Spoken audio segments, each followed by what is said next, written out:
BJP Sushila Tripura প্রদেশ BJP নিলোয়া জিবংবাই বুবাগ্রা বীর বিক্রম কিশোর মানিক বাহাদুরनि fill सारा जिएसनि आसामा साल पालाजिका त्रिपुरा प्रदेश बिजेपि हाबानग ओ सालनि सामबुदांग पान्दाव मानजाखा बिजेपि कास्कुयाक्सु सुबल भूमि आगरतला पौर निगमनि मेयर दीपक मजुमदार ते मानजाखा एडीसी नि एमडीसी विद्युत देब्रमा खबे मानजाखा बिजेपि ते बिजेपि जनजाति मोर्चानि मुंगना आदंर बुबाग्रा बीर बिक्रम किशोर मानिकनि मांगथंग खमबलायि बरम याफालाकिया ओ साल बदलनि आदंर সময় যদি কুমিল্লাতে শুটিং করতে পারিয়ে থাকে তাহলে কুমিল্লাটা তো আমাদের মনে প্রশ্ন জাগে তাহলে কেন মনে হবে যে কুমিল্লা থেকে কোনো কারণে কেউ যদি আগরতলায় আসে বা ত্রিপুরায় আসে তাকে আমরা কি বলবো শুটিং করতে আমরা কি বলবো রিফিউজি বলবো ত্রিপুরা থেকে কেউ পশ্চিমবাংলায় গেল তামিলনাড়ু গেল তাকে কি রিফিউজি বলবো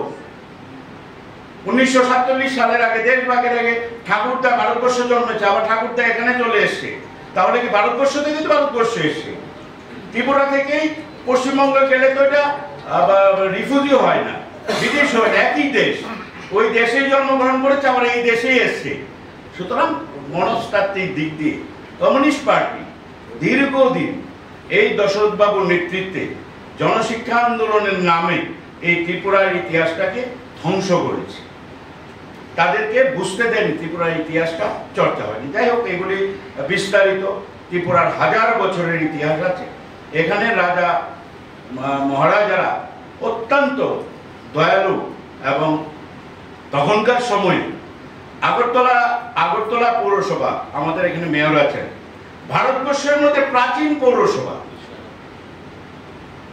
32-এ হয়েছে 1932-এ হয়েছে তখন আগরতলা শহর আমরা এখন গেলে আজকের জেনারেশন বুঝতে পারে না রাজবাড়ি থেকে বেরিয়ে এই শহরকে এত সুন্দর সাজিয়েছিল যে একটা মানুষকে গায়ে রৌদ্রের তাপ বা রৌদ্রের আলো পড়বে না এমন ভাবে বারান্দা রেখে মার্কেট করেছেন 1900 তৎকালীন সময় এটা প্রাচীন ভারতবর্ষের মধ্যে একটা পৌরসভা পৌর পরিষদ ছিল এবং এত সুন্দরভাবে কাজ করেছেন কারণ দীর্ঘ হাজার বছরের ইতিহাসে এক একটা সময় আমাদের অনেক রাজধানী ছিল অনেক জায়গায় আমাদের রাজধানী কাছাড়ে ছিল আমাদের রাজধানী ধর্মনগরে ছিল আমাদের রাজধানী অমরপুরের রাঙ্গামাটিতে ছিল আমাদের রাজধানী উদয়পুরে ছিল আমাদের রাজধানী পুরান আগরতলাতে ছিল আমাদের রাজধানী আগরতলা এক এক রাজার এক এক ডায়নেস্টি পরিবর্তন হলো রাজধানী পরিবর্তন হলো আস্তে আস্তে ত্রিপুরাটা ছোট হয়ে গেল তাহলে বৃহৎ ত্রিপুরা ছিল গ্রেটার ত্রিপুরা আন্দোলন করতে হয়নি এটা বিভিন্ন কারণে আমরা ছোট হয়েছি যাই হোক আমি আর এতটা সময় নিচ্ছি না বিস্তারিত তাহলে আজকের দিনে এটাকে স্মরণ করতে হবে আমাদের রাজ্যে সবাই আমরা মিলেমিশে থাকবো এমন কিছু বিভাজনের কোনো স্লোগান বা রাজনীতিতে আমরা আজকে আমি দেখি যখন রাজ্যের জনজাতিরা মেইন স্ট্রিমে আসার জন্য যখন তেরঙ্গা হাতে নিয়ে প্রত্যন্ত গ্রামে জনজাতির তেরঙ্গা হাতে নিয়ে ভারতবর্ষের মূল সুতে তাদের দেশাত্মবোধ তাদের দেশপ্রেম তাদের জাতীয়তাবোধ তাদের যে ন্যাশনালিজমটা আমরা দেখি আমরা সত্যি অভিভূত হয়ে যাই সুতরাং এই ত্রিপুরা যারা সংহতি বা শান্তি বিনষ্ট করতে চায় তারা কখনো সফল হবে না সবাই মিলেমিশে একমাত্র ভারতীয় জনতা পার্টি তার চিন্তা চেতনা অনুভব উপলব্ধি তার রাষ্ট্রবাদী মানসিকতা নিয়ে তার দেশপ্রেম দেশাত্মবোধ যেভাবে বিভিন্নভাবে চেষ্টা চলছে নর্থ ইস্টকে আনলিস্ট করার জন্য এটা বিদেশের ষড়যন্ত্র এটা থাকবে এটা যুগে যুগে ছিল আগামী দিনও থাকবে তার মধ্য দিয়েই আমাদের এগোতে হবে সবাই মিলেমিশে আগামী দিনে সুন্দর ত্রিপুরা করব শ্রেষ্ঠ ত্রিপুরা করব জাতি জনজাতি সব অংশের মানুষ মিলেমিশে করব এইটুকু আশা রেখে সবাইকে আবারও আমি আমার এই অন্তস্থ থেকে প্রীতি শুভেচ্ছা নমস্কার জানিয়ে আমার ছোট্ট দুটো এখানে রাখছি বন্দে মাতরম প্রদেশ লেভেলের যারা লিডার ডিস্ট্রিক্ট লেভেলের সবাইকে সুপ্রভাত নমস্কার আমরা জানি সবাই জানি যে মহারাজা বীর বিক্রম কিশোর মানিক্য বাহাদুর নট ইভেন 50 বছরও ক্রস করেনি বিফোর 50 ইয়ার্সে উনি মারা গেলেন তো within short time within minimum time maximum achievement উনি দিয়ে গেলেন ত্রিপুরাতে আমরা জানি যে আধুনিক ত্রিপুরার উপকার the process of Tripura যে আগরতলা যে চক আউট এটা এক্সট্রা অর্ডিনারি। আর ত্রিপুরাতে আমরা জানি যে আনরিটেন হিস্ট্রি হিসাবে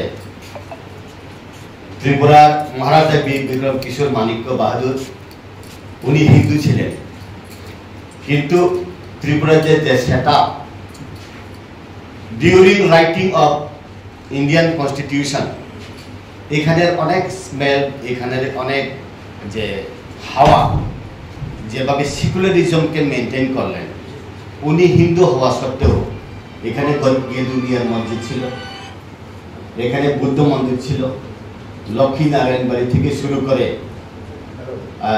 মরিয়মনগর 1938-এ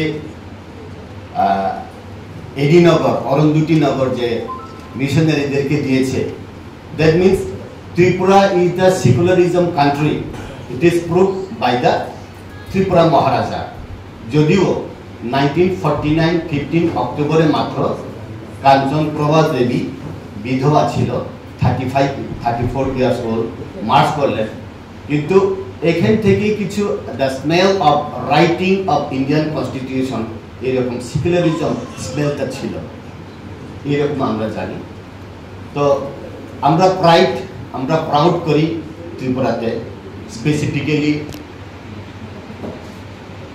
858 কিলোমিটার বাংলাদেশ বাউন্ডারি প্রেজেন্টে ত্রিপুরা, আগে তো অনেক বড় ছিল, কিন্তু এই পাহাড় অঞ্চলটাকে মহারাজা বীর বিক্রম যেভাবে সাজিয়েছিল,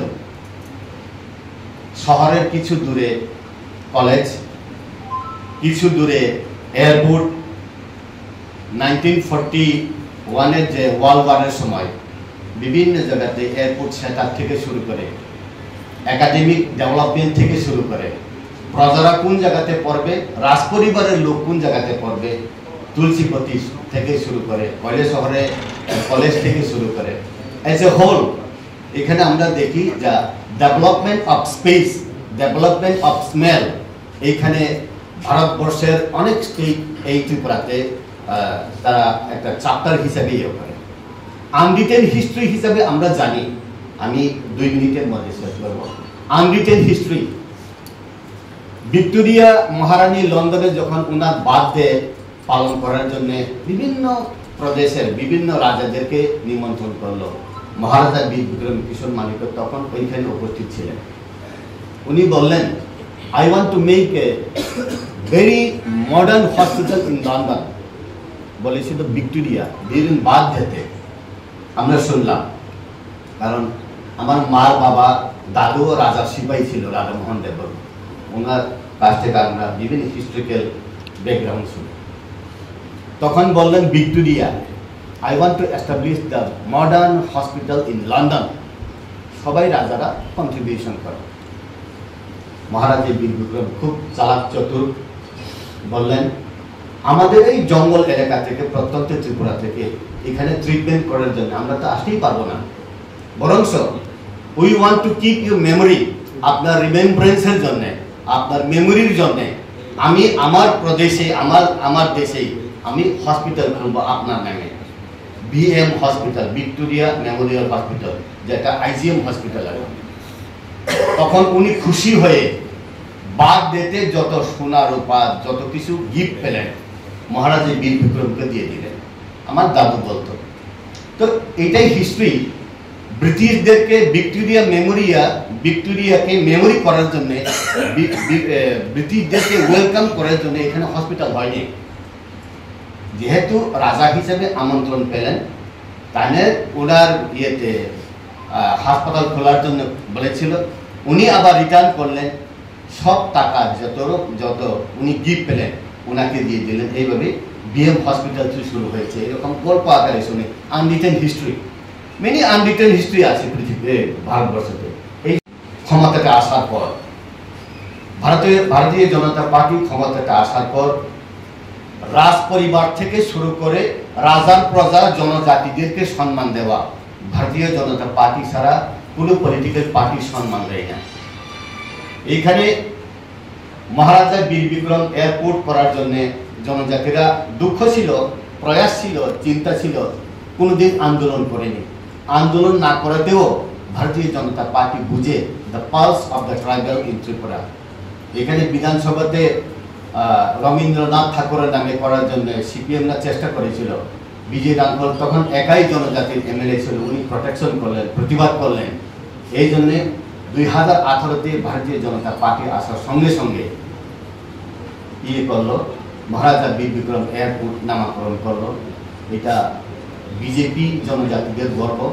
এই জন্য আমি অনেক সময় জোকস আকারে বলি বা সিরিয়াসলিও বলি, রিয়াং শরণার্থীদেরকে যে 24-25 বছর যে সাফারিং করলো তারা মিজোরাম থেকে আসার পরে, সুমন্ত্র বলে আমাদের ভারতীয় জনতা পার্টি সরকার, প্রদেশ সরকার, কেন্দ্র সরকার মিলে তাদেরকে সেটেলমেন্ট করলো। দ্যাট মিনস জনজাতিরা কিছু চায় না, না চাইলেও ভারতীয় জনতা পার্টি তাদেরকে পালস বুঝে যে করে। এটা আমি বলি অনেক সময়, জনজাতিরা যদি ভারতীয় জনতা পার্টি ছাড়া অন্য কোনো পলিটিক্যাল পার্টি করে, ঈশ্বর তাদেরকে ক্ষমা করবে না। অনেক সময় চা দোকানে, বিভিন্ন পানের দোকানে বয়স্করা আলোচনা করে, কিন্তু আমরা রিচ ইন আনরিচ প্লেসেস, আমরা মানুষের মনে, মানুষের রান্নাঘরে, মানুষের গ্রামে গ্রামে এটা পুষতে পারি না আমরা। এটা আমাদের এই মেবি টেকনিক্যাল, মেবি পলিটিক্যালি আমাদের ড্রব্যাক থাকতে পারে জনজাতি লিডারদের। এই জন্য আমি চিন্তা করি মেনি হ্যান্ডস টুগেদার, যত হাত বাড়ে ততই শক্ত হয়। তো I need more holy hand, reach in unplayed places. এখানে এখনো আছে বিভিন্ন জায়গাতে। প্রাইম মিনিস্টার আবাস যোজনার যে ঘর দেওয়া হলো, কে ঘর দেওয়া হয়েছে, কে ঘর দিছে? বিজেপি আসার পরে কোনো কিছু পাইছে নি? না, পাইছে না, কিন্তু ঘরের সামনেই দাঁড়ায়। কিন্তু এই ঘরটা কে দিল? সরকার দিছে। সরকারকে মানে এই ঘরের নামে prime minister Awas Yojana PMAY। এটা তখন তাদেরকে যখন বোঝায়, ও পাইছি তো, তখন পাট্টার টাকাও পাইলাম, এই টাকাও পাইলাম, মানে এভরিথিং দেখো। কিন্তু ওইটাকে মুখে স্বীকার করানোর মতো, তাদের মনের মধ্যে, হৃদয়ের মধ্যে একটা মার্ক করার মতো স্পেসিংটা আমাদের থেকে এই জন্য remote control, let's start from the party office to village পর্যন্ত। এটা আমি চিন্তা করি ভারতীয় জনতা পার্টির পক্ষেই সম্ভব। I respect you to get the respect. Respect দিই, এই রেসপেক্টটাকে মাথায় রেখে আমাদের বিশেষ করে জনজাতি লিডাররা লেদার না হয়ে লিডার হিসাবে কাজ করার মতো এরকম প্রয়াস, এরকম জানি না সমুদ্রের মধ্যে অনেক ঝিনুক আছে, কোন ঝিনুকে মুক্ত আছে, কিন্তু you have to choose the right man for the right post, right leader for the right place days to come, ভবিষ্যতে। এই জন্যই রাজা এখন মহারাজা প্রদ্যুৎ কিশোর মানিকও ভারতীয় জনতা পার্টিকে নেগেটিভ বা খারাপ বলেছে, খারাপ করেছে, এরকম কোনো কথা বলার কোনো স্পেস নেই। অনেক কিছু বলতে পারে, সিরিয়াসলি বলার কোনো স্পেস নেই। এই জন্যই let us work together, plan together, many hands together. হাত যত বাড়ে ততই শক্ত হয়। এই বলে আমার বক্তব্য ইতি টানলাম। ধন্যবাদ সবাইকে। খুলুমকা হাম।